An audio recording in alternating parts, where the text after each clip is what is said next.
कभी कभी सबसे खौफनाक अपराध बाहर से नहीं आते, वो उसी घर में जन्म लेते हैं जहां इंसान खुद को सबसे ज्यादा महफूज समझता है। जौनपुर के खुटन थाना क्षेत्र का ख्वाजापुर गांव। गुरुवार की दोपहर, एक आम सा दिन। लेकिन इसी दिन एक औरत के साथ जो हुआ वो आपके रोंगटे खड़े कर देगा।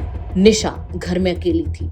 उसे अंदाजा भी नहीं था कि जिस रिश्ते को वो अपना मानती थी वही उसकी मौत की वजह बनने वाला है। जब निशा घर में अकेले थी तो निशा का देवर आदित्य दबे पांव पीछे से आया।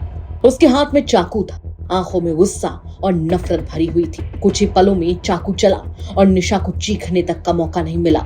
घर की दीवारें खून से सन गई। ठीक उसी वक्त निशा का पति पवन बाजार से लौट रहा था। जैसे वो घर पहुंचा, सामने खड़ा था वही देवर, हाथ में खून से सना चाकू लिए। अब उसका निशाना बदल चुका था। आदित्य ने पवन को भी मारने के इरादे से दौड़ लगाई, लेकिन पवन ने तेजी दिखाते हुए अपनी 6 साल की मासूम बच्ची को गोद में उठाया और मौत से भागते हुए घर से निकल पड़ा। डर, सदमा और खून से सने कपड़ों में पवन सीधा थाना खुटन पहुंचा। कांपती आवाज में वो बस इतना ही बोल पाया कि मेरे भाई ने मेरी पत्नी को मौत के घाट उतार दिया है। पुलिस मौके पर पहुंची। आरोपी को वहीं से गिरफ्तार कर लिया गया। उसकी निशानदेही पर हत्या में इस्तेमाल किया गया आला कत्ल भी बरामद हुआ और उसके बाद पूछताछ में जो वजह सामने आई वो इस हत्या से भी ज्यादा डरावनी थी। बताया गया कि आदित्य मुंबई की एक लड़की से प्यार करता था। इस रिश्ते की जानकारी उसकी भाभी निशा को हो गई थी। आरोप है कि निशा ने लड़की के घर वालों को दोनों की तस्वीरें भेज दी और इसके बाद वही हुआ जिसका डर था। लड़की के साथ घर वालों का बेइंतहा झगड़ा, घर में बवाल मच गया और इसी सदमे में आरोपों के मुताबिक लड़की की मां ने खौफनाक कदम उठा लिया। वो इस दुनिया को छोड़कर चली गई। इसी दिन से आदित्य के दिल में अपनी भाभी के लिए नफरत पलने लगी। वो अपनी भाभी को अपनी जिंदगी बर्बाद होने की वजह मानने लगा। गुरुवार की दोपहर जब उसे मौका मिला तो उसने उस नफरत को खून में बदल दिया। एक भाभी की हत्या, एक बच्ची की आंखों के सामने उजड़ता परिवार और एक देवर जो कि बदले की आग में हैवान बन गया।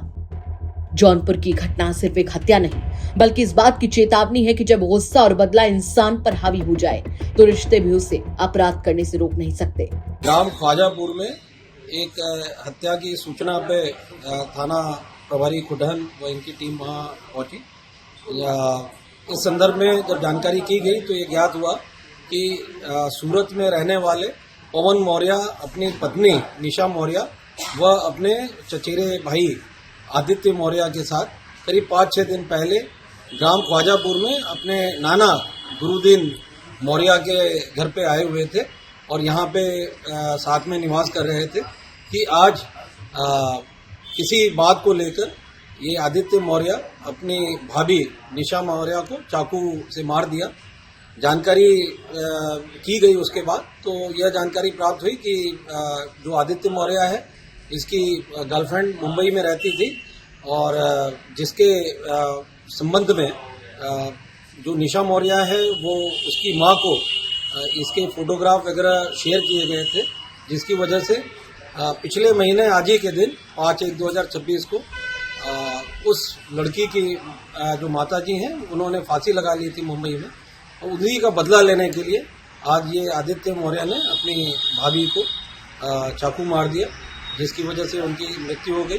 जो मुलजिम आदित्य मौर्य है इसकी गिरफ्तारी की जा चुकी है और जो चाकू वाला कत्ल है उसे भी बरामद किया जा चुका है। क्या कहेंगे आप इस खबर पर? कमेंट करके जरूर बताएं।